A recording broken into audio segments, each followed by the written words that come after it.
Chapter 221. Bang! As the room door was kicked open, the light bulbs in the room exploded simultaneously, shattering into pieces of glass, and an ominous chill blanketed the room. Who the fuck is it?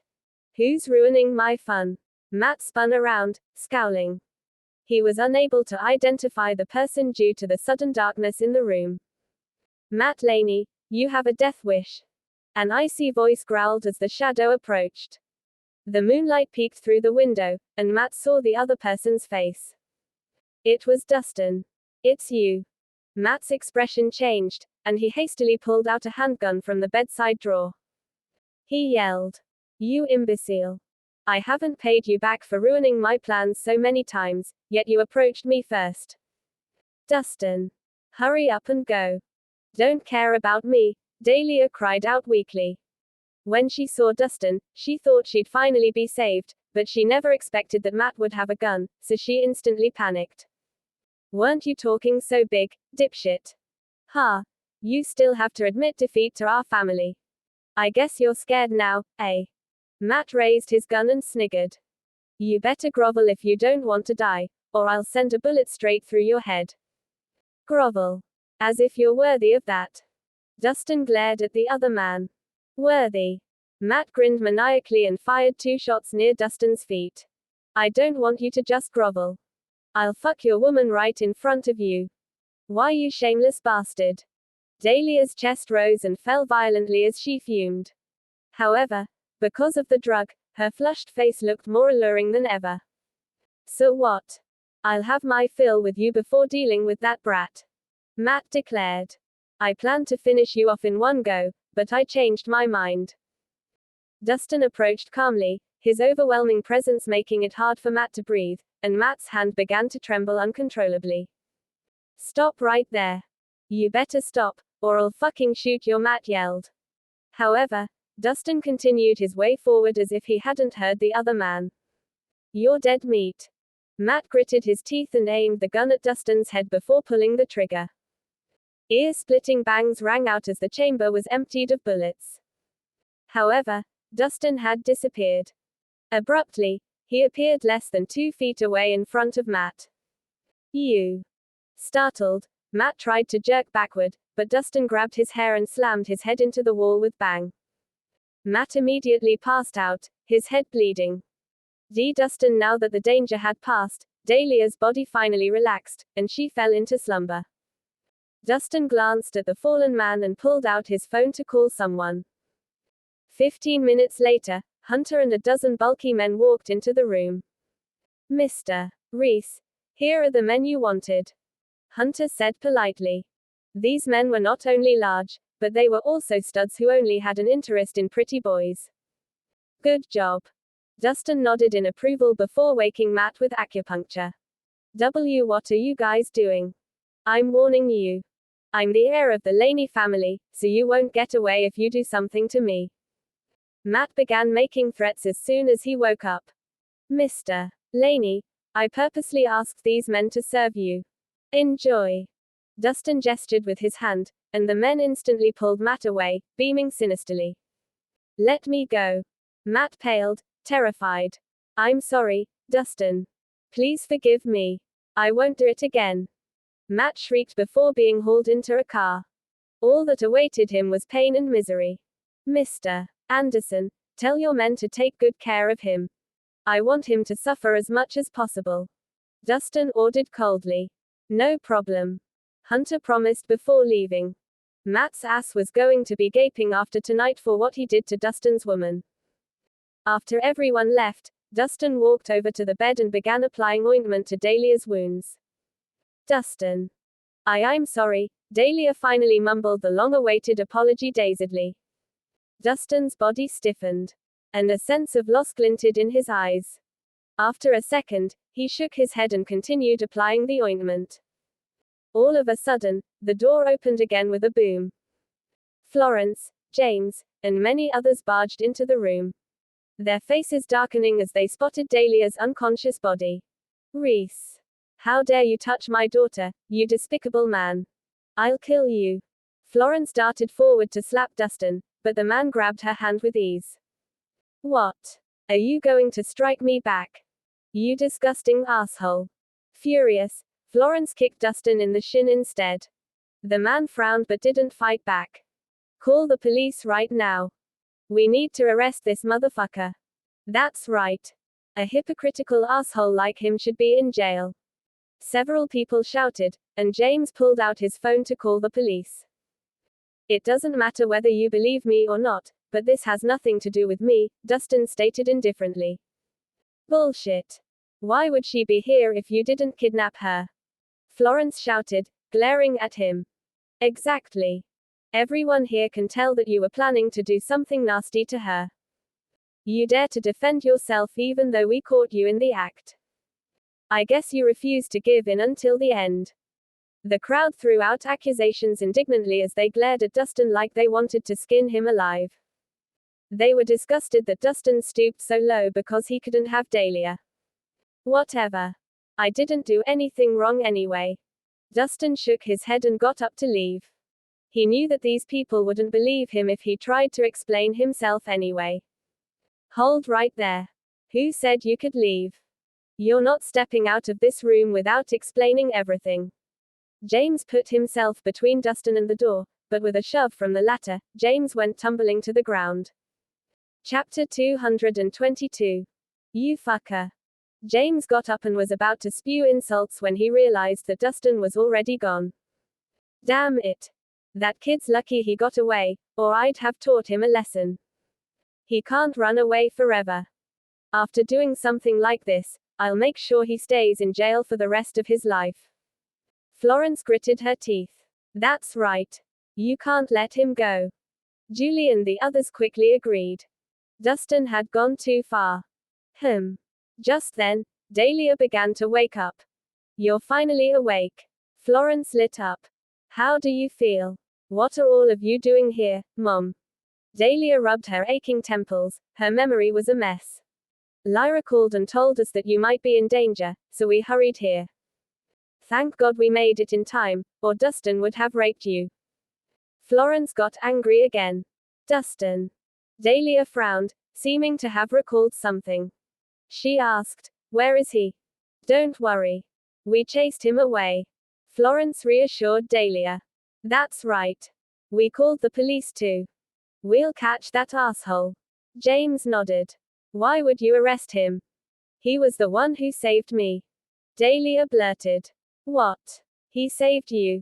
Everyone was shocked to hear that. Exchanging incredulous looks with each other. Confusion was written across their face.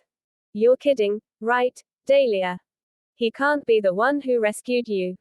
We clearly saw him touching you and was about to do something nasty. Florence obviously didn't believe Dahlia. She's right, sis. He tried to take your clothes off while you were unconscious. James fanned the flames. We can all testify that Dustin was the one who did it. Joel and a few others agreed. Dahlia shook her head frantically, which made her alcohol-ridden head heavier. Who else could it be? There were only 2 of you in this room when we came in, Florence said. It was Matt Laney, that bastard.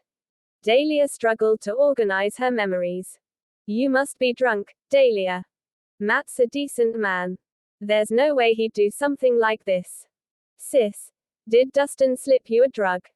Is that why you're so confused? I heard that some drugs can cause hallucinations.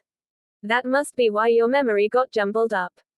One after another, the people in the room refuted what Dahlia said, making her doubt herself.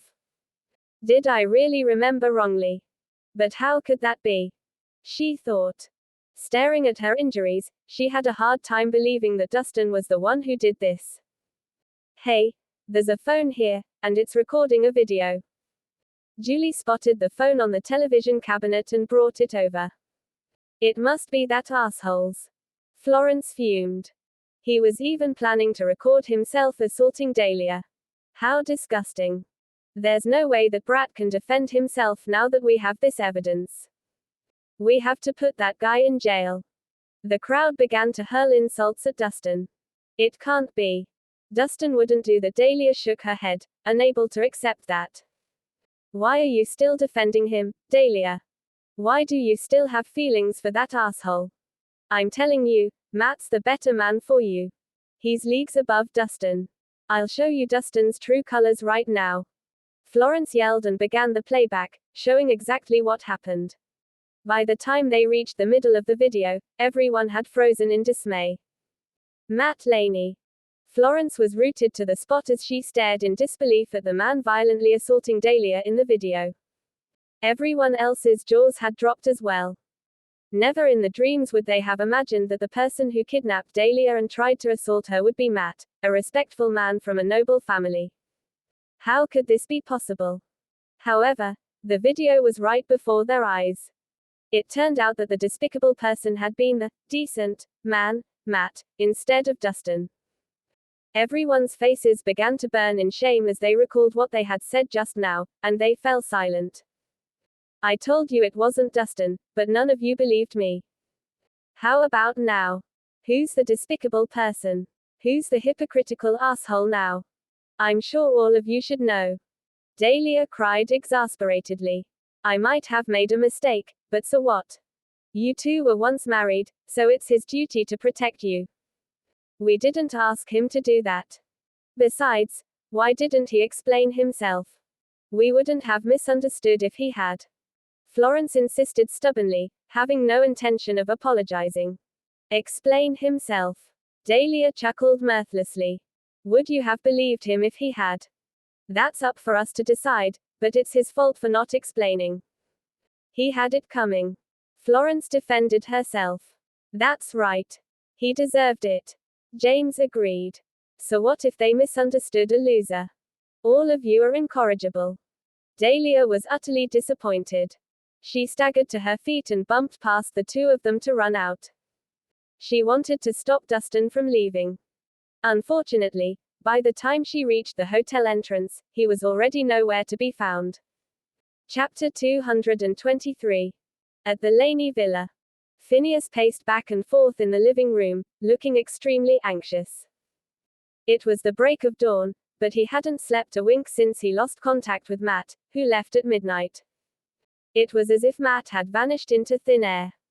Phineas sent a group of bodyguards to search, but there was still no news of Matt, which told him that something was wrong. Suddenly, someone's car beeped at his door. He glanced outside and saw a black SUV parked outside. The car door opened, and a figure wrapped in a burlap sack was dumped out as the car drove away. Huh.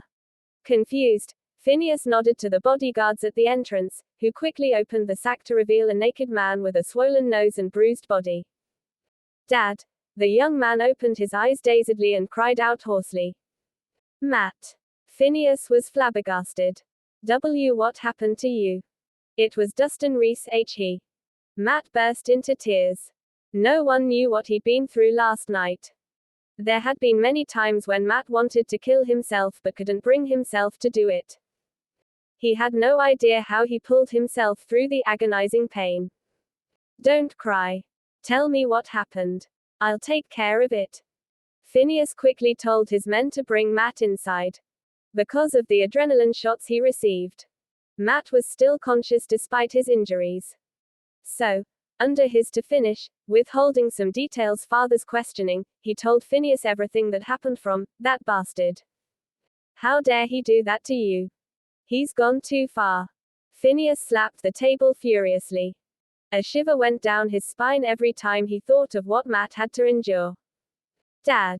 I want you to tear him to pieces, no matter the cost. Matt seethed loathingly. Matt! That asshole is being protected by the Harmon family and the Brooks family. It'll be hard to deal with him. Phineas considered. Do you expect me to pretend like nothing happened? Mort scowled, his eyes bloodshot. I want my revenge no matter what. Fine. I'll avenge you. Phineas decided to light after seeing how miserable his son looked. As long as he was willing to pay a hefty sum to hire a killer, getting rid of Dustin should be easy. Suddenly, someone knocked on the door. Phineas signaled for the guards to open the door, and 3 men strolled into the house. One of them wore a dated suit while carrying a cane with a dragon head attached to it. He was followed by Hunter and a burly man with an overwhelming aura. Who are you? Phineas was puzzled. Dad. Matt pointed at Hunter. That's the guy who helped Rhys. He could clearly recall the man watching him get ravaged. So you're Dustin Rhys' men. Are you here to apologize? Phineas growled. Well, it doesn't matter if you grovel. There's no way I'll forgive that punk. Phineas' expression was murderous. What happened last night would be his nightmare for the rest of his life, so he had to avenge Matt. Apologize. The old man in the suit smiled faintly. You're mistaken. I'm here to collect a debt. A debt? Phineas sniggered. With just the three of you. You're delusional. He clapped his hands. Immediately, a few dozen ferocious and bulky men engulfed the villa. Phineas had been prepared since Matt went missing, and it came in handy now. He chortled. You didn't expect this, did you? You've fallen into my trap. I'll make sure none of you make it out alive today. How dare you? The strong man flung out his arm at lightning speed, and Matt immediately went flying. How dare you hit someone on my turf? You're dead meat. Phineas was outraged. Just as he was about to order his men to attack, a gold badge landed near his feet with a clink. He picked it up and froze in terror at the sight of the majestic five-clawed golden dragon emblem on the front of the badge. On the back of the badge, Rhys was engraved in bold. In Dragonmarsh, the five-clawed dragon meant utter domination, while Rhys was the pinnacle of power. Many people shared the same surname, but there was only one family that held the emblem of Draken. That family incurred fear from countless others, and no one dared to challenge them. The Rhys Draken emblem. Who are you? Phineas gripped the badge with both hands, his body began to shake, and beads of sweat ran down his forehead. You must be blind. This is Sir Albert Horst. The large man hollered. Albert Horst. At the sound of the name, Phineas immediately paled in fear. Not many knew of that name, but that man had a popular nickname, the Executioner. He had an infamous reputation for being the human butcher who sliced people like butter. There were three great generals in the Rhys family: the Executioner, the Sword Whisperer, and the Drunken Maniac. Each one of them was enough to shake the country. The Executioner, Alfred Horst, was the strongest of them all. He was so terrifying that kids would cry at the mention of his name. Rumor had it that he had his first battle when he was 18 years old and ended up slaughtering tens of thousands of foes. His cruelty and violence earned him the title of the Great Executioner. After he started working for the Rhys family, not many got to see him, but his reputation did not diminish in the slightest. This was because he was the one who got rid of anyone who offended or threatened the Rhys family. Not many knew what he looked like because the majority of those who saw his face were already dead. His ruthlessness made him the leader of the three great generals. And he terrified the officials in Dragonmarsh. Everyone knew that once the Executioner visited someone's home, that family would never see daylight again. Still, Phineas couldn't understand what he'd done that led the Executioner to his home. Chapter 224. It was at that moment that Phineas felt pure terror. Who would have thought that the plain old man in front of him was the Executioner? Why had the Executioner visited them personally? How dare you hit me? His head spinning, Matt pulled himself up and roared. You're dead. It's over for all of you. Men, finish 'em off. Stop. Phineas yelled before falling to his knees before the old man. He frantically begged. Sir Albert, we don't know what we've done to incur your wrath, but please forgive us. Have you gone crazy, Dad? Why are you groveling? Matt was in disbelief. He didn't understand why his dad was begging the old man for forgiveness when they were on the winning side. What do you know, you moron? We can't afford to mess with them, so hurry up and kneel. Phineas frantically signaled Matt. I'm not kneeling. Matt looked around maniacally. What do you mean we can't afford to mess with them? There are only 3 of them. We'll be able to drown them with just the piss of our men alone. Why, you dumbass? Do you have any idea what you're saying? This is the Executioner we're talking about. Phineas' face was ashen. In front of the Executioner, they were merely ants waiting to be squashed. What Executioner? I've never even heard of him. He'll still die today even if he's God. Matt shouted arrogantly. Alfred chuckled when he heard that. Interesting. I almost don't wish to kill you now. You think losers like you can kill me? Arrogant bastards. Matt sniggered. Last night's events had twisted him inside, and he yearned to let that hatred out. It's over. Everything's over. Phineas collapsed onto the floor, his face pale. Why did he have to have such a stupid son? How could Matt hurl insults at the executioner? You're trying to compete in numbers. All right, then. Let's see who has more men. The large man waved his arm, and synchronized footsteps were heard immediately. Soon, armed men charged into the place from all directions, surrounding everyone instantly. The guards were fully geared up and donned black masks. The gazes were sharp, and they gave off a murderous aura that made people turn their heads away instinctively from fear. The Laney family guards were nothing compared to these men. No words or threats were exchanged, but clangs rang out as the Laney family's guards, who were terrified by the new arrivals, threw their weapons down and stood aside.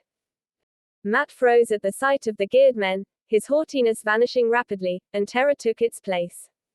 What happened? Where did all those men come from? Aren't we competing by numbers?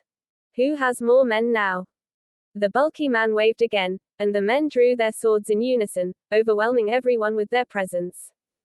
Matt felt the strength leave his legs, and he collapsed to the ground. Sir Alfred, please go easy on us. Phineas crawled toward Alfred and begged. My son has lost his mind and doesn't know what he's doing. Please spare his life. Then, you'll have to die in his stead. Alfred drew a sword from the burly man's back and threw it to the floor. Calmly, he said. Only one of you can live. Make your decision. Chapter 225. In the morning, at the airport. Edwin and Tina waited in front of a Rolls-Royce Phantom. Dad, we've already been waiting for 2 hours. Why isn't Joshua here yet? Tina glanced around, looking anxious. It's normal for flights to be delayed. Let's wait it out a little longer. Edwin looked calm. Last night, he'd suddenly received a call from Joshua, saying he'd completed his refinement, which meant he was now the Hummer family's trump card. As they spoke, a young couple exited the airport. The man was handsome and dignified, giving off an air reminiscent of a sharp blade, making one unable to look him in the eye. The woman beside him was dressed in red and equally outstanding. She was beautiful, elegant, and looked powerful. Dad, he's here. Tina's eyes lit up with excitement. She'd been eagerly anticipating his return. Josh, you're finally back. Edwin approached him with a bright smile. Sorry to keep you waiting, Dad. Joshua smiled and gestured to the woman beside him. Allow me to introduce you to Jade Grant, my fiancée. Jade Grant.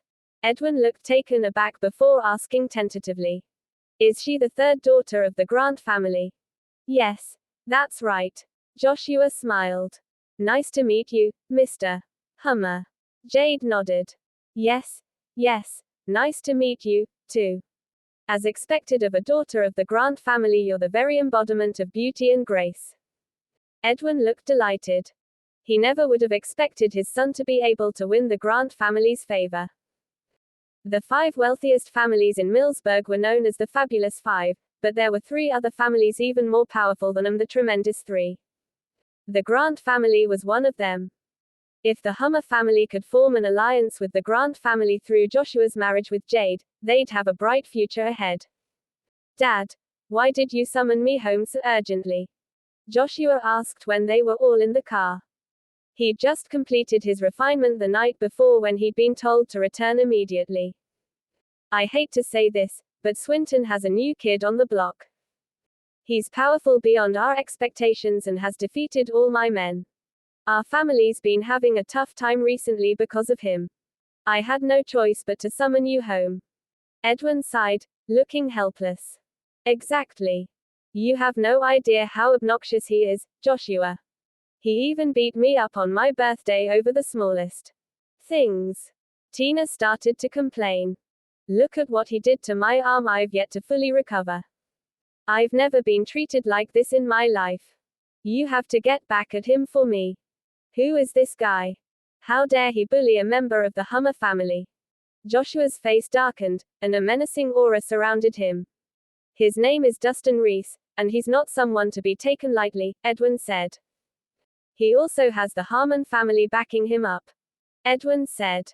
The Harmon family. Jade chuckled lightly. They're only one of the fabulous five, they don't hold much. Why you're not keeping your fucking word? You said you'd let me live, horsed. Why? Why? Matt wailed bitterly. However, the only reply he got was the strike of a cold blade. As they stepped out of the villa, Alfred asked abruptly, how many members are then in the Laney family's main lineage? The report says 35 of them, the burly young man replied. I see. Well, get rid of all of them. Chapter 226. In the morning, at the airport. Edwin and Tina waited in front of a Rolls-Royce Phantom. Dad, we've already been waiting for 2 hours. Why isn't Joshua here yet? Tina glanced around, looking anxious. It's normal for flights to be delayed. Let's wait it out a little longer. Edwin looked calm. Last night, he'd suddenly received a call from Joshua, saying he'd completed his refinement, which meant he was now the Hummer family's trump card. As they spoke, a young couple exited the airport. The man was handsome and dignified, giving off an air reminiscent of a sharp blade, making one unable to look him in the eye. The woman beside him was dressed in red and equally outstanding. She was beautiful, elegant, and looked powerful. Dad, he's here. Tina's eyes lit up with excitement.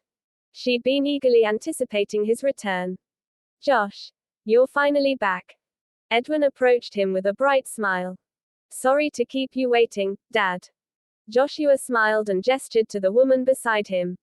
Allow me to introduce you to Jade Grant, my fiancée. Jade Grant. Edwin looked taken aback before asking tentatively. Is she the third daughter of the Grant family? Yes, that's right. Joshua smiled. Nice to meet you, Mr. Hummer. Jade nodded. Yes, nice to meet you, too. As expected of a daughter of the Grant family, you're the very embodiment of beauty and grace. Edwin looked delighted. He never would have expected his son to be able to win the Grant family's favor. The 5 wealthiest families in Millsburg were known as the Fabulous 5, but there were 3 other families 7 more powerful than them, the Tremendous 3. The Grant family was one of them.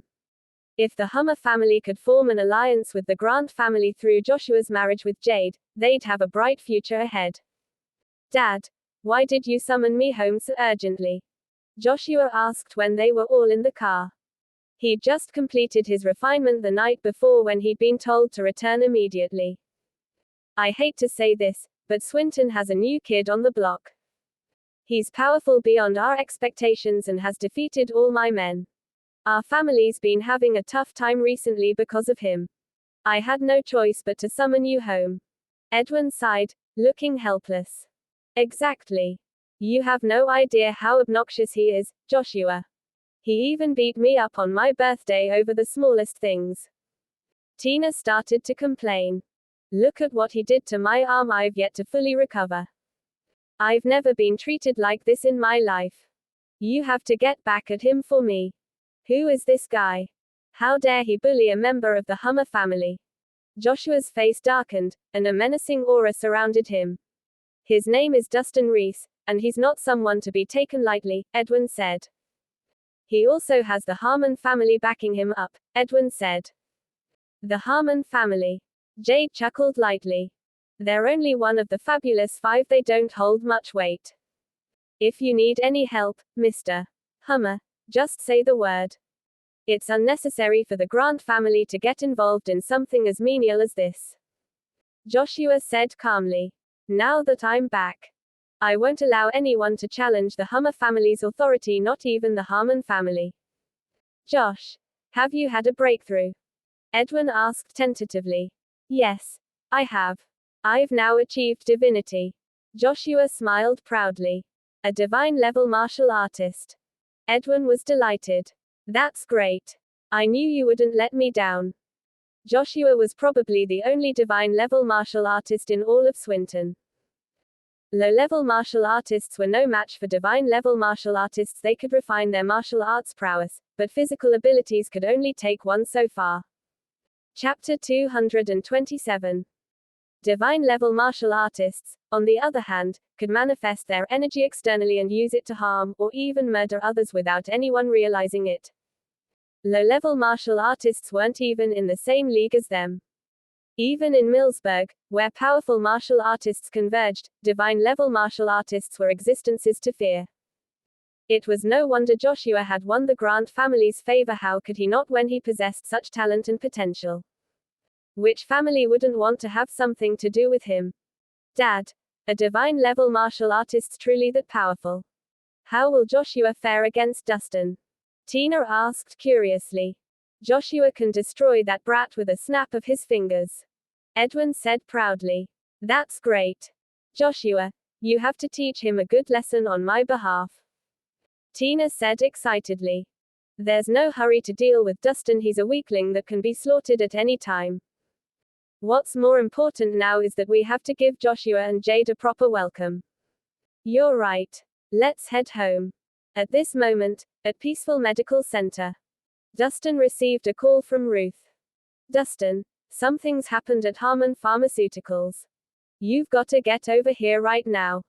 Something's happened. What is it? Dustin asked curiously. A bunch of people suddenly showed up and demanded that we partner with them for the production of amortinol. Is that so? Where's your sister? I'll leave the decision up to her. She went to Millsburg last night and won't be back so soon. In any case, she was the one who told me to call you, saying that you had the last say. All right, then. I'll be right there. Dustin hung up and drove to Harmon Pharmaceuticals. When he arrived 20 minutes later and strode into the conference room, he saw some people already seated inside. Jessica, Quentin, Ruth, and Mr. Wangley sat on the left, while a distinguished man was on the right. Dustin, you're finally here. Have a seat, quick. Ruth stood up and gestured for him to sit. The others looked at him coolly. What's going on here? Dustin glanced around curiously. I have a question for you, Jessica said. I heard Natasha gave you 50% of the shares for amortinol. Is that true? Yeah. Dustin nodded. Glad to hear that. Now, hand the shares over, she said coolly. What? Why? Dustin was taken aback. Because you don't deserve them.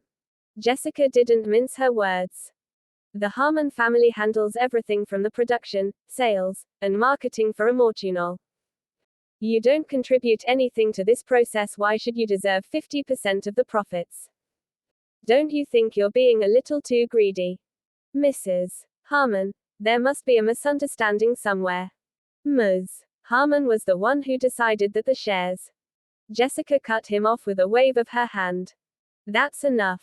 I don't want to hear it. Hand the shares over if you know what's good for you. At least you'll be able to walk out of this unscathed. Does Ms. Harmon know about this? Dustin narrowed his eyes slightly. He knew what was going on now. They'd obviously tricked him here to snatch the ownership of the shares away from him. It doesn't matter whether she knows. This has to do with our family's interests. Her word isn't the only one that matters. Rest assured that we'll compensate you handsomely for this. We're willing to pay you $50 million if you hand over the shares. Jessica looked like she was talking about something inconsequential. Hey, just hand them over when we tell you to and stop fucking around. Quentin said impatiently. What if I refuse? Dustin's expression became icy. Then you won't leave this room today. Quentin slammed a hand on the table. The next second, a group of security guards barged into the room, circling Dustin with menacing looks. Chapter 228. What? Are you gonna resort to physical violence? A cold smile curved Dustin's lips at the sight of the security guards surrounding him. He'd always been the type who was open to persuasion, not coercion. Perhaps he would have given in to them if they'd talked to him nicely, but if they wanted to opt for physical violence, he didn't mind teaching them a lesson or two. Well, so what if I am? Don't think too highly of yourself, you brat. Quentin snarled. He'd always harbored a grudge against Dustin for humiliating him at their first meeting. If not for Natasha keeping him in check, he would have exacted revenge on Dustin ages ago. Now that Natasha wasn't around, it was his chance to get payback. Quentin, don't take things too far. Ruth couldn't stand it anymore. It's up to Dustin whether he wants to sell the shares. If you dare do anything to harm him, I won't let you off the hook. Ruth, this has nothing to do with you. Keep your nose out of this. Quentin didn't back down. Why? You. Ruth was about to say something else when Jessica stopped her. Dustin, a wise man knows how to adapt to the situation. You can't hoard all those shares for yourself, so cough them up when we're asking nicely, Jessica said. Many people have gotten into trouble not because of things they've done but because they possess things that shouldn't belong to them. With your identity and ability, you'll only get yourself into more trouble if you keep these shares. Is that a threat, Mrs. Harmon? Dustin sighed and bat an eye. It's a piece of advice. One should know their limits. Do you think you would have achieved what you have if not for my daughter protecting you?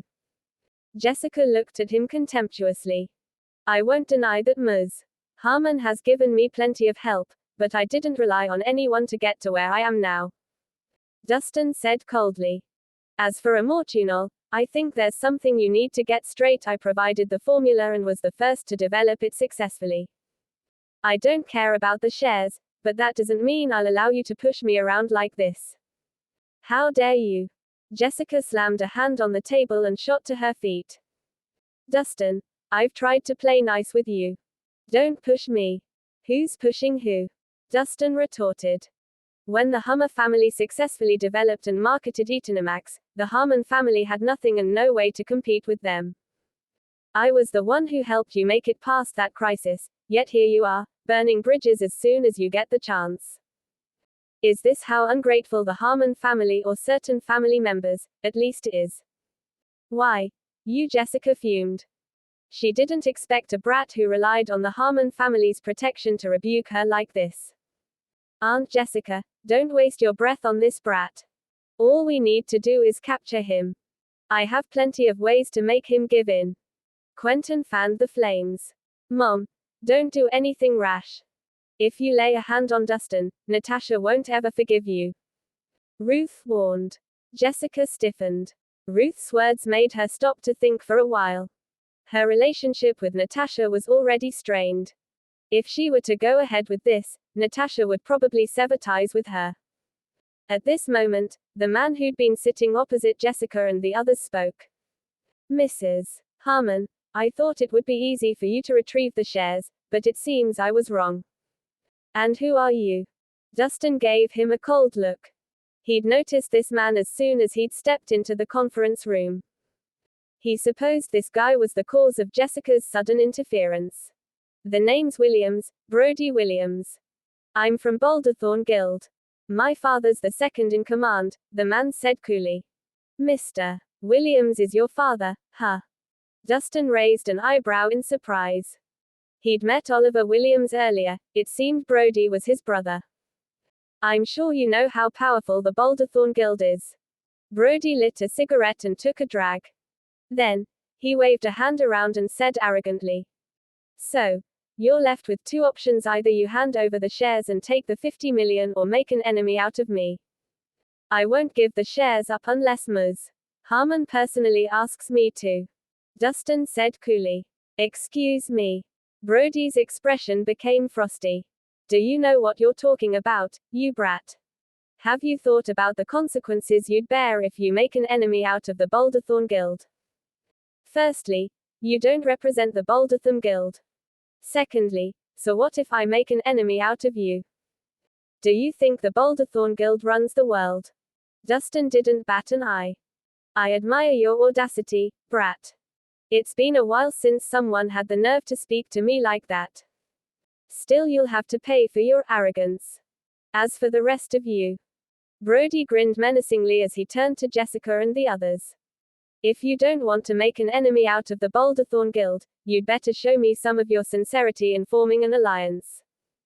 If this brat refuses to give us ownership of his shares, you're the ones who'll have to cough it up. Either way, we're definitely getting our hands on 50% of Amortuncle's shares. Jessica's expression changed at his words, as did the others. Eel Dustin refused to hand over his shares, he'd drag the rest of them down with him. Boulderthorn Guild was backing them into a corner. I've already said everything there is to say. I'll leave the final decision in your hands. See you around. Brody snorted and stood up. Hold it. Dustin said. What? Changed your mind already? Brody sneered. I thought you were a tough cookie, but it seems you're a bigger pushover than you look. Then again, it made sense. How many people in Balerno dared to stand up against the Boulderthorn Guild? At least you haven't lost all sense of rationality. Dustin. We could have avoided all this hassle if you'd just agreed to it earlier. Jessica heaved a sigh of relief. Not even the Harmon family wanted to get on the Boulderthorn Guild's bad side. Quentin scolded. So you were just pretending to be a tough guy. You had to give in to the Boulderthorn Guild in the end anyway, didn't you? Stop acting like you're such a big shoal. The way he saw it, Brody only had to threaten Custon a little to make him pee his pants. Brody Williams from the Boulderthorn Guild, right? Dustin slowly got to his feet. Do you think you own this place, coming and going as you like? Did you bother asking me for permission? What? Brody raised an eyebrow. What's that supposed to mean, brat? Do you think you can march in here, act all high and mighty, then leave whenever you want? What made you think you could do that? Dustin gave him the stink eye. Brody snorted and pointed at his face. What? Do you want to start a light or something? Go on, then. I dare you to lay a punch on me, you. Before he finished his sentence, he was sent flying by a crisp slap to the face. He spun a few times midair before landing headfirst in a gigantic vase in the corner. It was large enough for his whole body to fit inside, leaving his feet sticking out of the mouth. Jessica and the others were stunned to see that. The jaws dropped, and silence descended upon the room. Chapter 229. Nobody expected Dustin to suddenly get physical and attack someone from the Boulderthorn Guild. Had he lost his mind? Dustin, are you out of your mind? How dare you attack Mr. Williams' son? Do you have a death wish? Jessica glared at him with a mixture of shock and fury. Attacking Brody was equivalent to issuing a challenge to the Boulderthorn Guild. You may have a fucking death wish, but the rest of us don't. Mr. Williams isn't someone you can afford to offend. Quentin bellowed. Though he wanted nothing more than for Dustin to get in trouble, that didn't mean he wanted to perish with him. Dustin, you've really done it now. Even Ruth looked panicked. The Boulderthorn Guild was much too powerful. Even the Harmon family wouldn't survive a retaliation from them. He's nothing but a piece of trash. What does it matter if I've attacked him? Dustin said coolly. You're so thick-headed. Jessica glared daggers at him. At this moment, Brody had finally managed to free himself from the vase. Compared to his previous dignified appearance, he looked disheveled, with his face red and swollen from the slap and being stuck in the vase. How dare you lay a hand on me, you brat? He bellowed, pointing at Dustin. Never in his life had he been on the receiving end of a beating, he was always the one beating people up. So what if I did? Do you really think no one has the nerve to teach you a lesson just because you throw Boulderthorn Guild's name around like it means nothing? Dustin scoffed. You're fucking dead. Brody's blood boiled. He raised a list and swung it at Dustin. Earlier, Dustin had managed to get him because his guard was down. Now that he knew what to expect, he wouldn't lose. Dustin snorted and caught his fist easily before kicking him in the stomach. Brody howled in pain and bent over, falling to his knees as the pain coursed through him. He curled into a ball on the floor. Dustin, stop it. Jessica's expression changed drastically. Wasn't it enough that he'd attacked Brody once? He was digging his own grave by doing it again. Fucking hell. Capture that psycho. Quentin roared. At his words, the security guards in the room whipped our electric batons and held them up threateningly. I'd like to see you try. At this moment, Natasha barged into the room. Her domineering aura was overpowering enough to make everyone stop what they were doing. Natasha, thank goodness you're here. Jessica said grimly. This man was obnoxious enough to attack a member of the Boulderthorn Guild in public. He is unforgivable. That's right. We'll only be keeping a ticking time bomb around if we let him go. I say we get rid of him right here and now, Quentin snarled. I've already heard about everything that's happened today. I don't think Dustin did anything wrong. Natasha said calmly. What? Jessica was taken aback. Natasha, have you lost your mind? How can he not have done anything wrong when he attacked a member of the Boulderthorn Guild? Natasha said calmly, he had valid reasons for doing so. Brody was throwing the Boulderthorn Guild's weight around to coerce us into giving up what belonged to us. Doesn't he deserve to be beaten up? If everyone were to throw their weight around and use a measly amount of money to purchase our shares, we might as well just give them Harmon Pharmaceuticals for free. The others had nothing to say in retort. Chapter 230. Buying 50% of the shares with $50 million was like robbing. It was that they didn't want to displease Boulderthorn. Therefore, relatively speaking, they could only sacrifice Dustin. With that, they didn't really need to pay the price and could also take the opportunity to be on friendly terms with Boulderthorn. However, they didn't expect that Dustin would be so unyielding. Not only did he refuse to hand over the shares, but he also attacked Brody. Plus, Natasha also happened to be strongly supporting what he had just done. After she hurried back, everything was such a mess that they couldn't resolve the situation. Natasha Harmon. Break his arms and legs right now. This is an order. If not, we won't have mercy on the Harmon family. Brody stood up and staggered to his feet with a sullen look. Mr. Williams, I'm sorry, but I can't do it. Natasha spoke calmly. Boulderthorn is indeed powerful, but the Harmon family isn't weak either. Nobody is able to harm the family easily. So, are you trying to set yourself against Boulderthorn because of him? Brody gritted his teeth. Dustin is the Harmon family's quest. It is our responsibility to protect him. If Boulderthorn still insists, you'll have to defeat me first. Natasha was uncompromising. Very well. Since you must stand in our way, do not blame us for turning against the Harmon family. Brody threw a note to Natasha, which threw down the gauntlet, and said fiercely, my father had said that if you refuse to agree, we'll meet at the battle ring. We will settle things with death matches. If you win, the Boulderthorn will never speak anything about it again. However, if you lose, you must hand over Immortunal's shares. This is your only chance. I challenge you. Brody exuded an intimidating aura. He looked like he was sure to win. Why not? I will accept it. You'll decide on the time and venue.